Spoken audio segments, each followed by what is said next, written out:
Hello friends, welcome to my channel. कैसे हैं आप लोग? उम्मीद करता हूं आप सभी अच्छे होंगे और अपनी तैयारी बहुत ही अच्छी तरीके से कर रहे होंगे। आज का जो हमारा टॉपिक है, आपको पता ही है हम लोग क्या पढ़ रहे हैं कि सीटेट और टेट में अभी तक जितने भी बाल विकास के क्वेश्चन आए हैं तो उन पर बात हो रही है। आज हमारा चौथा पार्ट है और इस वीडियो में हम लोग 20 प्रश्न पढ़ेंगे।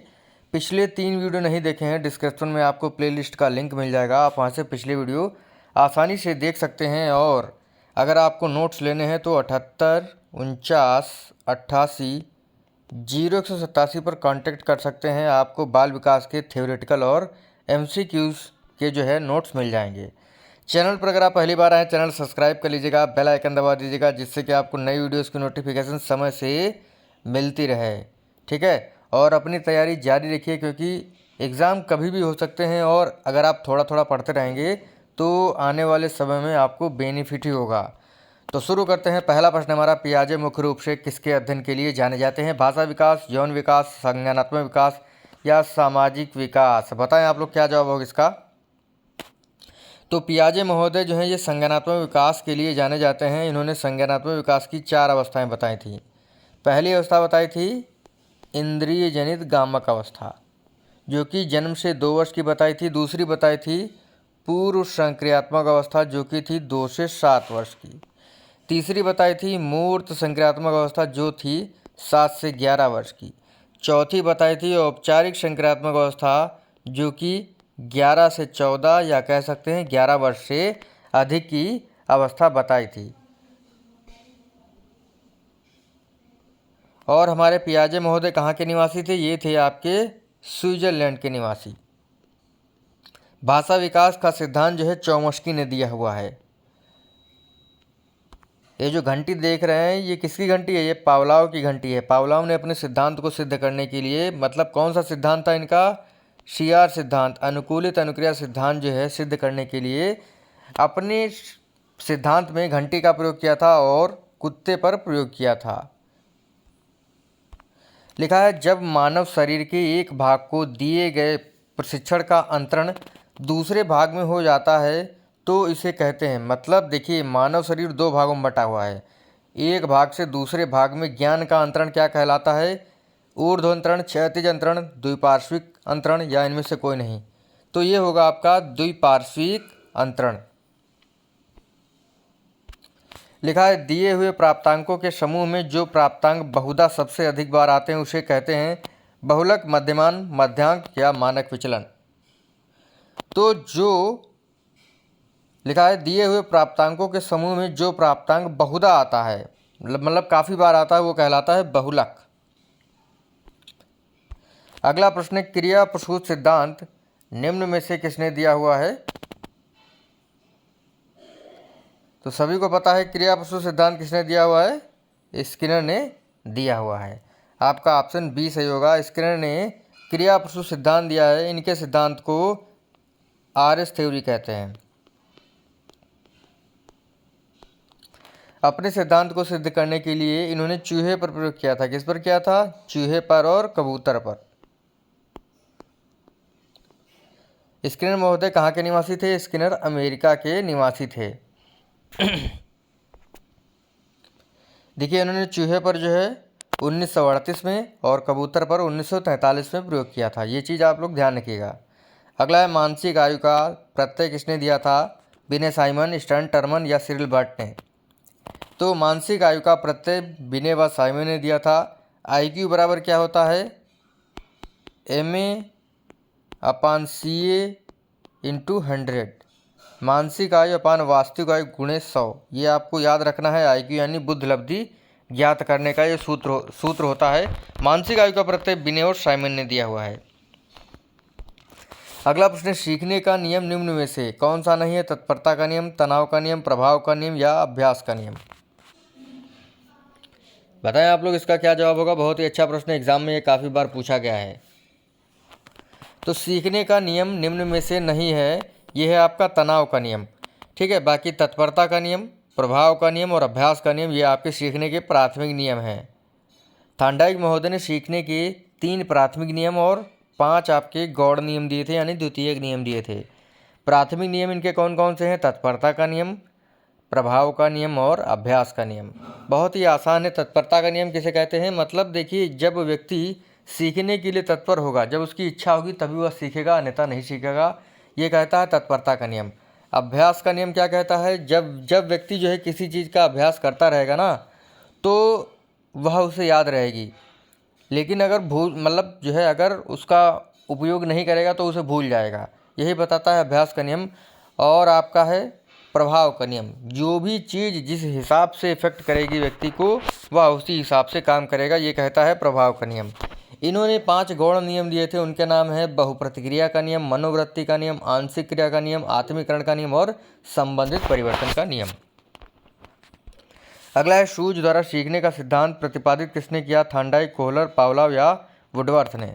तो शूज का सिद्धांत गेस्टाल्टवादियों ने दिया था, और गेस्टाल्टवादी हैं आपके कोहलर। ठीक है, कोहलर आपके जर्मनी के निवासी थे। इन्होंने शूज के सिद्धांत यानी इनसाइड थ्योरी को सिद्ध करने के लिए वनमानुस पर प्रयोग किया था, कैनारी द्वीप पर। और वनमानुस का नाम था क्या? सुल्तान। देखिए 1912 में जो है वर्दीमर ने शूज के सिद्धांत को प्रतिपादित किया था। ठीक है, उसके बाद जो है आपके कोहलर जुड़े, और 1920 में, ठीक है, 1920 में जब कोफा जुड़ते हैं, उनकी पुस्तक गेस्टाल्ट ऑफ थ्योरी प्रकाशित होती है, तब इनसाइड थ्योरी फेमस होती है। शूज के सिद्धांत को सिद्ध करने के लिए मैंने आपको बता दिया किस पर प्रयोग किया था? वनमानुस पर। टर्मन के अनुसार 90 से 100 IQ का बालक माना जाता है मंद बुद्धि, सामान्य बुद्धि, श्रेष्ठ बुद्धि या क्षीण बुद्धि। तो ये माना जाता है सामान्य बुद्धि का बालक। अगला प्रश्न है, संघनन सिद्धांत निम्न में से किससे संबंधित है? बहुत ही अच्छा प्रश्न है। किससे संबंधित है? अधिगम से, अभिप्रेरण से, स्मृति से, सृजनात्मकता से। तो संघनन का सिद्धांत जो है ये जुड़ा हुआ किससे? स्मृति से जुड़ा हुआ है। देखिए, संघनन सिद्धांत स्मृति से जुड़ा हुआ है। यह सिद्धांत जो है मूल रूप से निर्णय निर्माण की प्रक्रिया और प्रस्तुतिकरण के तरीके को बताता है। ठीक है, इस सिद्धांत के अनुसार मनुष्य के मस्तिष्क में असंख्य सूचनाएं संग्रहित रहती हैं, और मनुष्य वही सूचना के द्वारा निर्णय का निर्माण करता है जो समस्या समाधान में सहायक होती है। अतः वही व्यक्ति निर्णय निर्माण में दक्ष होगा जो सृजनशील होगा। तो संगणन सिद्धांत जो है ये स्मृति से जुड़ा हुआ है। अगला है, संवेग का कौन सा सिद्धांत इस विचार को मानता है कि संवेगात्मक अनुभव संवेगात्मक व्यवहार पर आधारित है? जेम्स लैंग, हाइपोटोलसिक सिद्धांत, सक्रियता सिद्धांत, अभिप्रेरण सिद्धांत।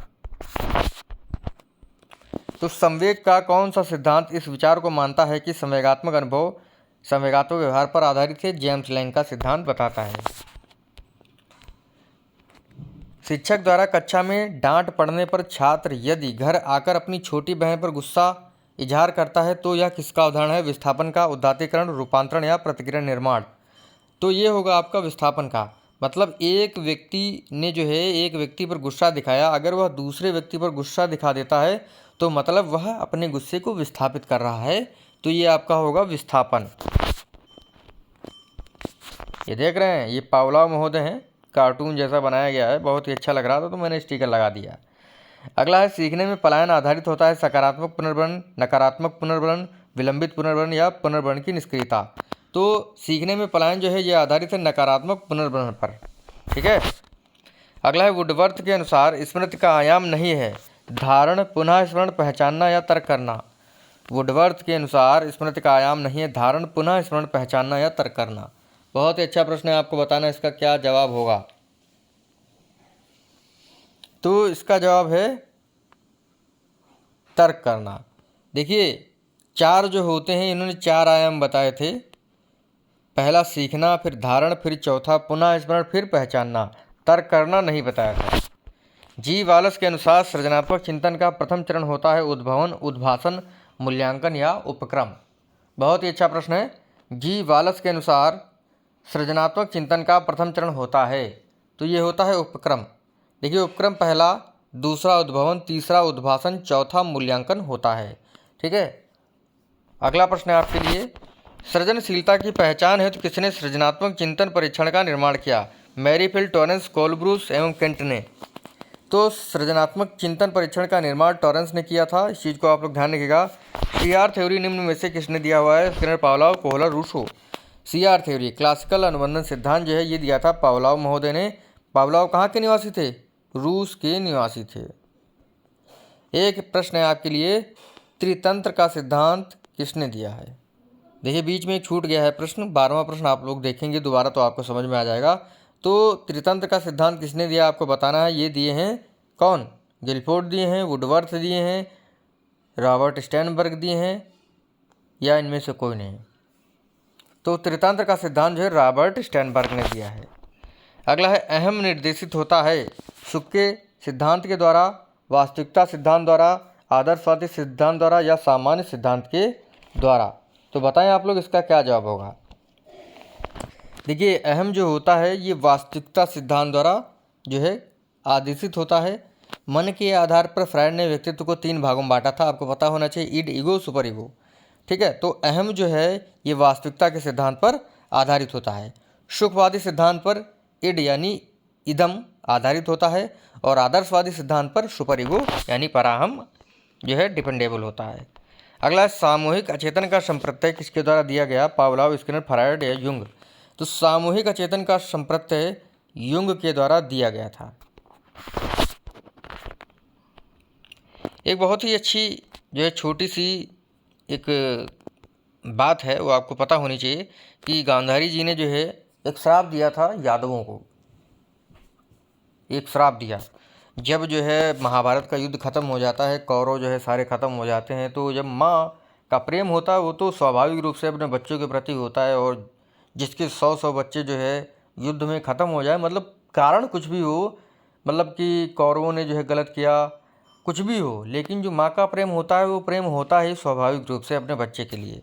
तो गांधारी जो गुस्सा हो जाती हैं, तो वही लिखा है, पौराणिक कथा के अनुसार महाभारत युद्ध के बाद गांधारी ने श्री कृष्ण को श्राप दिया, यदि भगवान विष्णु के प्रति मेरी श्रद्धा और भक्ति सच्ची है तो आज से ठीक 36 साल बाद धरती पर तुम्हारा भी अंत हो जाएगा और द्वारका नगरी तबाह हो जाएगी, यदुवंश का समूह सहित समूल नाश हो जाएगा।